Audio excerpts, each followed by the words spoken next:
అందరికీ నమస్కారం. ఈరోజు మనకు ఫార్మింగ్ సీజన్స్ గురించి డిస్కస్ చేద్దాం. మనకు వచ్చేసి ఖరీఫ్, రబ్బీ, సమ్మర్ అనే 3 సీజన్స్ ఉన్నాయి. ఖరీఫ్ సీజన్ వచ్చేసి మనకు జూన్, జూలైలో స్టార్ట్ అవుతుంది. దీన్ని మనం తెలంగాణలో పునాస అని అంటాం. ఆంధ్రప్రదేశ్లో వచ్చేసి వాళ్ళు సార్వా అని అంటారు. మనకు ఈ ఖరీఫ్ సీజన్ అనేది మనకు సౌత్ వెస్ట్ మాన్సూన్లో వస్తుంది. దీన్ని మనం నైరుతి ఋతుపవనాలు అని అంటాము. ఇది దాదాపుగా మనకు జూన్ నుంచి అక్టోబర్ వరకు ఈ యొక్క మాన్సూన్ అనేది ఉంటుంది. నెక్స్ట్ వచ్చేసి మనకు రబ్బీ సీజన్ వచ్చేసి మనము ఇది మనకు అక్టోబర్, నవంబర్లో స్టార్ట్ అవుతుంది.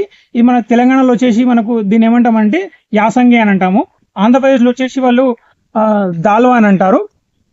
మనకు ఈ యొక్క రబ్బీ సీజన్ అనేది మనకు నార్త్ ఈస్ట్ మాన్సూన్లో నుంచి వస్తుంది. ఈ సీజన్ అనేది దీన్ని మనము ఈశాన్య ఋతుపవనాలు అని అంటాము. ఇది దాదాపుగా మనకు అక్టోబర్ నుంచి డిసెంబర్ వరకు వస్తుంది. నెక్స్ట్ వచ్చేసి సమ్మర్ సీజన్, దీన్ని మనం జాయిద్ అని అంటాము. ఇది మనకు మన తెలంగాణలో వచ్చేసి కార్తీక పంట అని అంటాము. ఆంధ్రప్రదేశ్లో వచ్చేసి వాళ్ళు వేసవి కాలం అని అంటారు.